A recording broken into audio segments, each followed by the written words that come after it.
applies to me.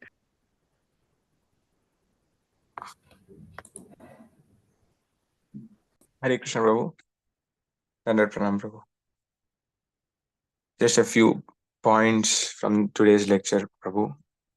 So one is the emphasis given by Srila Prabhupada on the process of hearing about Krishna. So he says that because again this is from the context of what we heard yesterday, day before yesterday, in last 2 3 days. So if the ears are not utilized in hearing about Krishna Katha, so it's as good as snake holes, wherein he gives the example that snakes generally go and live in the holes created by rat, and it'll swallow the rat and it'll live there. So if we engage our ears in hearing about mundane topics, that's not good. And the solution is we have to hear about Krishna Katha, and that is one way of purification. That is one, Prabhu.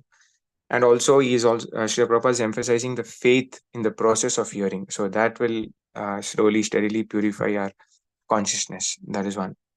And another thing is again he's emphasizing the fact that Krishna is the proprietor of everything. So wherein he draws the parallel that people are fighting, they come here and they claim that this is their land, their property, and we try to take proprietorship of things. So that mentality of proprietorship we have to give away, because Bhagavad Gita also Krishna says Bhoktaram Yagnatapasam Sarvaloka Maheshwaram. So that first aspect is emphasizing here that Krishna is the proprietor of everything, and we should not try to fight for things of this material world. That is one.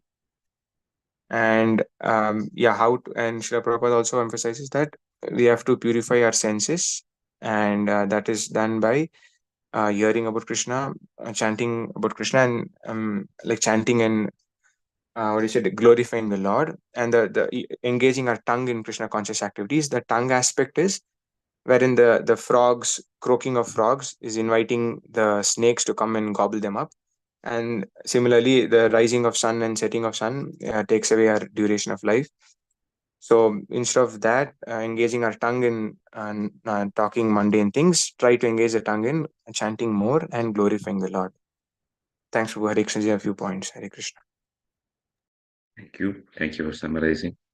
Anybody else would like to say anything more? I have a question or two questions to everybody, but prior to that, anything that any of you liked, which touched your heart? Hare Krishna Prabhu. Yes, Prabhu. Some appreciation for our Maharaj, His Holiness Prabhupada Maharaj. And I think it very much applies to you also, Prabhu. So what I see, like if you see this lecture, what Srila Prabhupada has been giving, and since the time was different, that time when Prabhupada was giving lecture, the audience was totally new. So at times he kept his lecture simple, and at times the lectures were quite heavy and philosophical, very complex also. But most of the lectures we can see Prabhupada kept it simple. Now when we see Maharaj lecture on the contrast, they're very deep, profound, and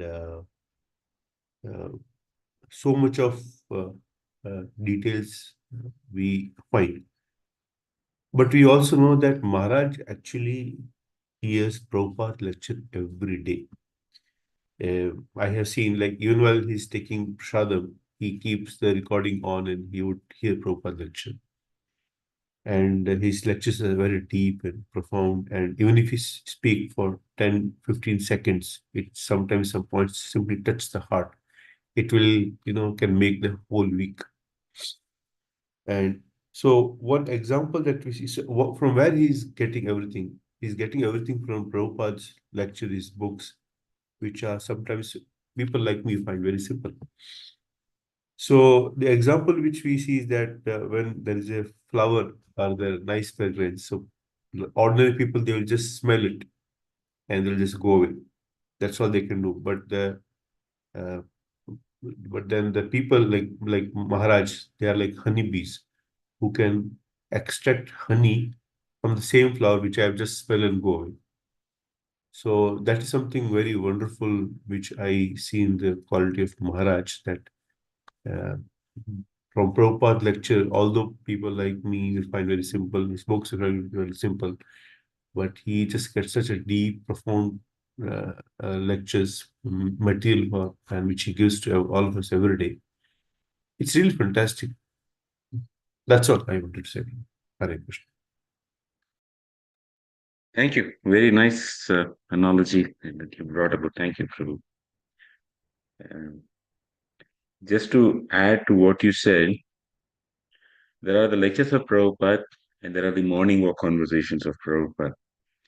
And a lot of the discussion, if you hear carefully, is about what is happening during those times, the topics that were relevant for those times. And Prabhupada used to give his views. So, very intelligent and a very perceptive person, like what you said. I mean, it was a very poetic way you said that we normally smell the flower, but it is the honeybee which goes and takes the honey out of that very same flower. So, people like the honey bee kind of persons like Maharaj, they looked at it holistically. So Prabhupada, during that time, when this circumstance was discussed, he gave this viewpoint.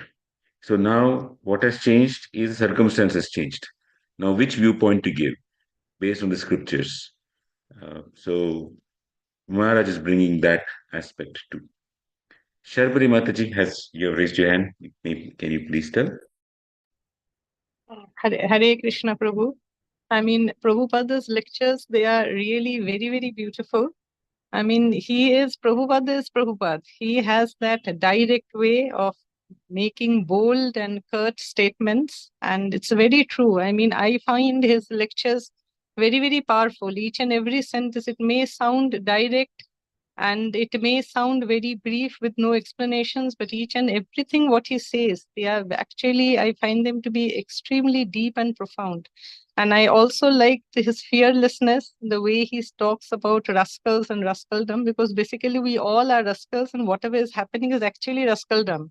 And probably the way that is happening in today's age, or maybe he came 100 years back, at that time this type of direct message probably could create an impact, and we needed probably more of that sort so that it gets into our head and we know what all things we do and how it needs to change. And particularly from today's lecture, what I liked is this United Nations, when they are thinking of uniting everything, that actually how can they unite, because there are so many countries, so many flags. So there is differences at the very basic level. So how can there be unity? So that particular point I liked of his today. Otherwise, I enjoy his lectures. I find it really very, very good. So that is what I wanted to share. Prabhu, thank you. Hare Krishna. Thank you. Thank you so much, Mataji, for this heartfelt appreciation. Thank you. Any other comment, thought? Yes, Yugla Kishore Prabhu, please. So, apart from Prabhupada's beautiful purport, and last 3-4 days we are discussing his glorification about Prabhupada. Just the context of this verse where Srila Prabhupada is actually talking. So, before the sages of Naimisharanya, they are asking to Sutta Goswami. So, one section of the discussion is over, and they're asking now, what did Parikshit Maharaj inquire from Sukadeva Goswami? And they are so nicely glorifying.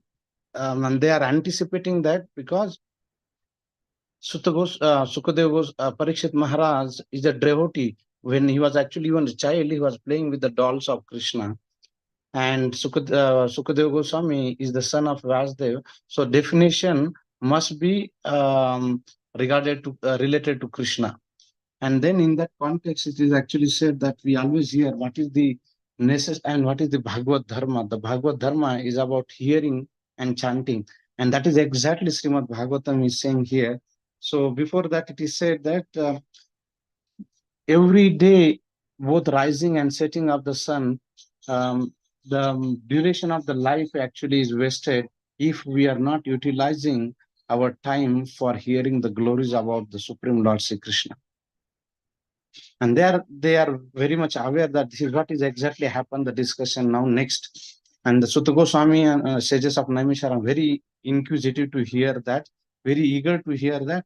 And they also know that the conversation between Sukadeva Goswami and Parikshit Maharaj is also very wonderful, related to Lord Sri Krishna. There is no doubt about that. And then they are saying that if we are not listening to the topics of Krishna in the negative connotation, it is said that what is the use of those ear? And if we are not chanting the glories of Krishna, what is the use of the tongue?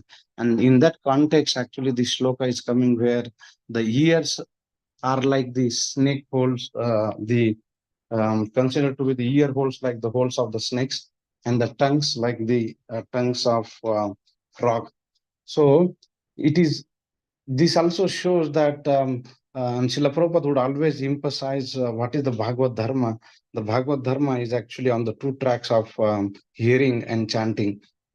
And the reference come from this Srimad Bhagavatam verse in a negative connotation, and the positive connotation that one must hear regularly and chant the glories of our dear Lord Sri Krishna.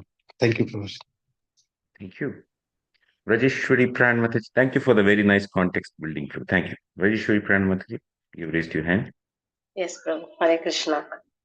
So I was from past few days I was thinking about one term which is called hearing of lot of information. So we heard many times this information, but no transformation. So if you see the previous times, there was less information, and now we are in the technology and a lot of information. It absorbs our thoughts into this information, but actually it is compared to a healthy body. We can say to maintain a healthy body, we have to have food in a right amount, with all the proteins and all these things, and we have to allow the food to digest. We have to give the time to that, then it gets nourished by the body. Similarly, if we are going to take some information of Krishna's message or Krishna's pastimes, the next action of ours is we have to allow our thoughts to absorb into that message, and how can we apply into that part what we have taken. But is what happens for a sadhaka like me is looking for all the time lot of information. It will either allow to become a fatty person, or like no, it won't digest, or we don't know the value of what information we are consuming. So it is important to allow the information or Krishna Katha to absorb and allow to digest. That's one thing. And second point is on Sarvopadi Vinirmuktam. That always tugs me.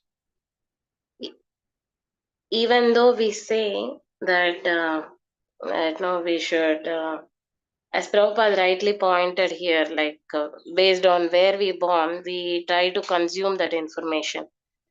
If I am a Telugu, like what is happening in Andhra, like extra, what is happening in the politics, what is happening in the local or Telugu people mindset or whatever it is.